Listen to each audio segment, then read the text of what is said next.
मंडळींनो, हौशी लाईफस्टाईल या चॅनेलमध्ये आपल्या सगळ्यांचे पुन्हा एकदा स्वागत। आज आपण गणपतीच्या आवडीचे मोदक कसे बनवायचे ते पाहणार आहोत आणि ते मोदक म्हणजे ड्रायफ्रुट्स चॉकलेट मोदक।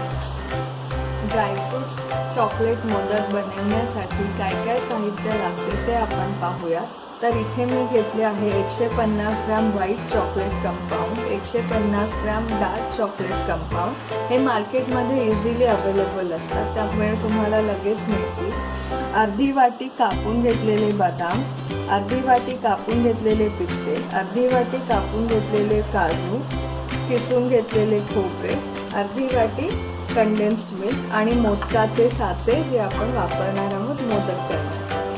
सर्वप्रथम आपण सगळा सुका मेवा एकत्र करून त्यात थोडंसं कंडेन्स्ड मिल्क घालून त्याचे बॉल्स बनवून घेणार आहोत।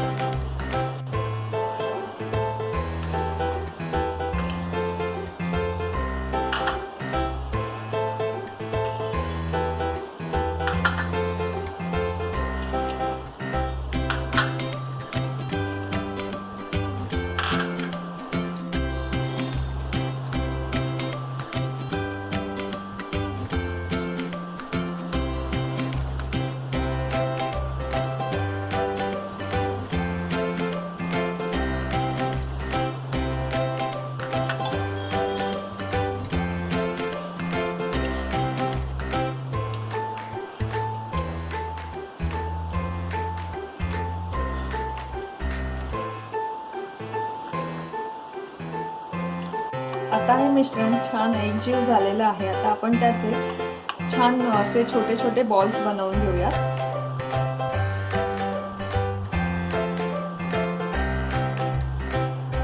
अशा पद्धतीने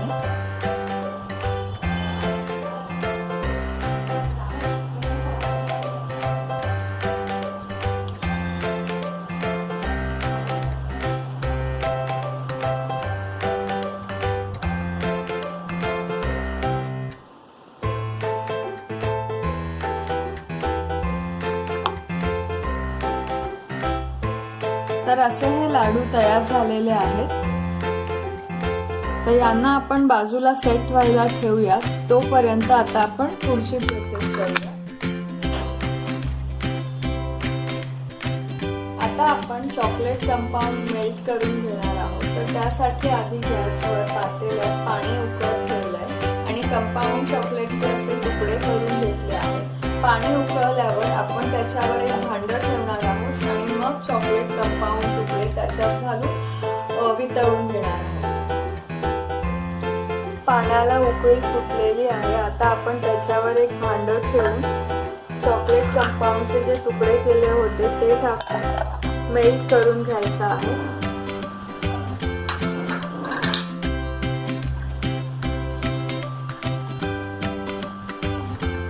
कंटिन्युअस हलवायचं आहे कारण तुम्ही बघू शकता ते लगेच मेल्ट व्हायला लागलेलं आहे।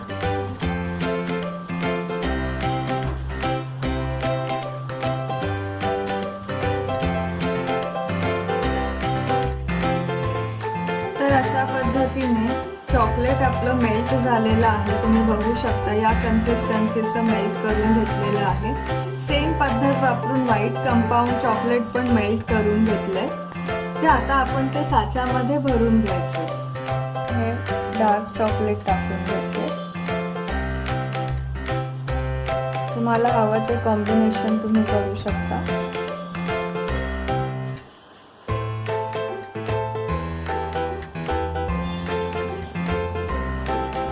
साधारण अर्धा साचा भरला की मग आपण जे ड्रायफ्रुट्सचे बॉल्स केलेले होते तो टाकायचा आतमध्ये। आता आपण व्हाईट चॉकलेट टाकूया।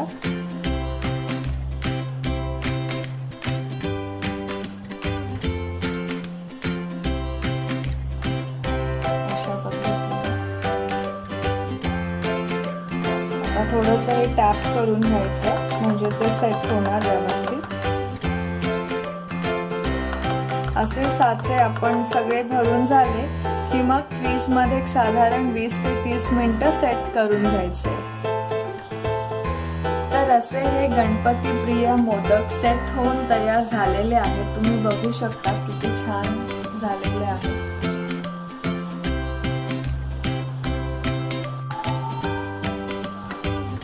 तर तुम्हाला ही रेसिपी आवडली असल्यास आमच्या चॅनलला जरूर सबस्क्राईब करा, लाईक करा, शेअर करा आणि कॉमेंट्स करा. थँक्यू.